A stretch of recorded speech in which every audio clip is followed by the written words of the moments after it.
we will hit the next team, and it's GWS. Big improvers across the course of the season last year after they started quite poorly. I think they were 2-5 or 2-4. They were in a bad way and managed to piece it together.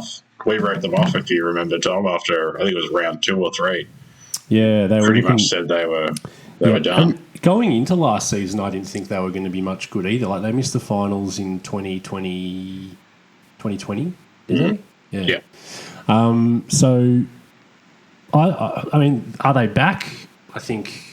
Personally, I think they are. I think that they got it done last year, but they didn't win it, obviously, but they got to the finals and then they won a final, which seems to be what they always do. With a pretty ragtag bunch team. And that helps the depth because now they have these players who they know they can come in and do the job. But more importantly, it's sort of like the cream is ready to rise again or looking to rise again in 2022 for GWS Giants. It was awesome to see Canelio back to his best form in the Pracky match the other day.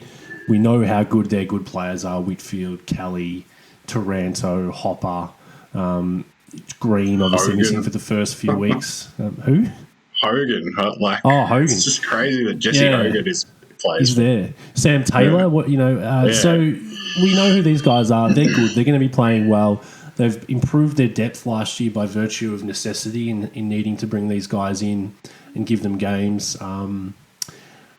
I think that for me, that aside, that's probably going to happen that way, and it will hurt them missing Green. So can they sort of play catch up in the latter stages of the season to pinch those extra wins to get top 4? But I'm looking at their forward line, and it's not Boyd, Cameron, and Patton like they'd hoped it would be, but I think Hogan, Himmelberg, and Riccardi can kind of form a pretty decent combination. I thought Riccardi was excellent on the weekend, and he showed signs that he could be that really good. Yeah, he's really good. He gets up the ground. He's a real workhorse type guy. I think Hogan, right now at this stage of his career, can play some really good footy deep as being almost like the guerrilla one-on-one marking player. And then Himmelberg's so good at ground level, he can kind of do sort of the in-between guy stuff. So you wouldn't say any of the three are stars. Hogan certainly had that potential, but his career hasn't panned out that way. But they can kind of, I think, all complement each other, and I really like the forward line. And then once you bring Green back into it, it looks really dangerous. Yeah, the one for me is Himmelberg.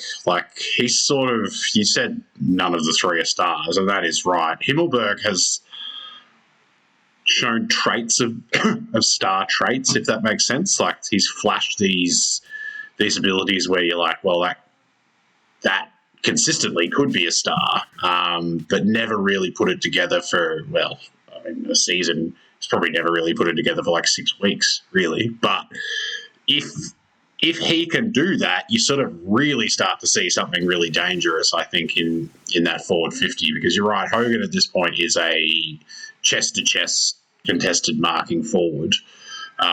He can get out on the lead a little bit, but that's sort of his main go. I think Riccardi is your classic sort of a big flanker, if that makes sense. He can take a mark, but he's more of that sort of player. And then Himmelberg's the one who can sort of swing it, particularly with Green out.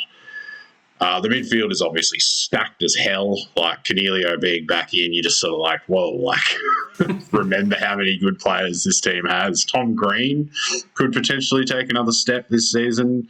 Jacob Hopper, I think, nearly became their best midfielder last year, and that's with all these other dudes. So they're loaded in there. Defensively, I think there's question marks maybe about the key defensive posts.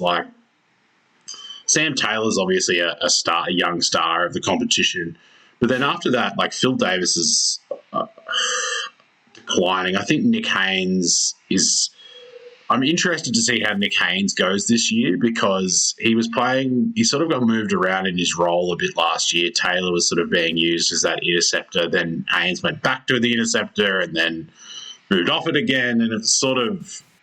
I think that Haynes really needs to play that intercept role or not really be in the team. Because he is really good at that, but he's not very good at being on a wing or playing as a lockdown defender. they're waiting on Lockie Ash, I think, to kind of take that step into being their running defender. He was a top 5 pick a couple of years ago. So, yeah, there's question marks over the defence to me. But the rest of the team, it looks really good and is pretty stacked. I'm interested just as well to see who they go with in the ruck as well, whether they go with Big Bruce or Matty Flynn, who's also big. I don't know why. I thought Flynn was pretty good last year in the games that he played. Certainly at the start of the year, he got a bit knackered towards the end, but I think the Supercoach community has blown up Bruce so much that it's sort of overrated what he actually is as a football player, which is when people fine. don't. Yeah. I mean, he's not going to play round 1. Bruce is suspended, so. On the back line, I agree with your sentiment largely. I think, though, when you have a player as good as Sam Taylor, you can kind of get away with a third-rate other guy. So whether that's Davis, who is very experienced, or Lecalier, I think Davis is going to be fighting it out with that spot for Lecalier, who they draft, and I think Alier might play very early in the season and could solidify a spot because he's a year or two older, isn't he? He's 20 already or 21. I think he's 20 or 21 or something like that. So I guess I'm just making note of Haynes because I think it is a big. He was an All Australian in 2020, and last year wasn't really that good. So if he can return, then they've got Taylor and Haynes, and suddenly it looks really good. But if he can't, then I think there's a big question mark still. I think that they are the most likely team to jump into the top 4, which is I said that last week. Yeah, I think they finished 5th or 6th. 6th. So it's not a huge stretch, but they. I think that they are the best team placed to jump in if they had a bad year last year and finished 6th. That's the thing. So to me, the 2 Sydney teams have kind of the inside tracking on that top 4, that last top 4 spot, and which one that is, I think will kind of come down to just a bit of luck and a bit of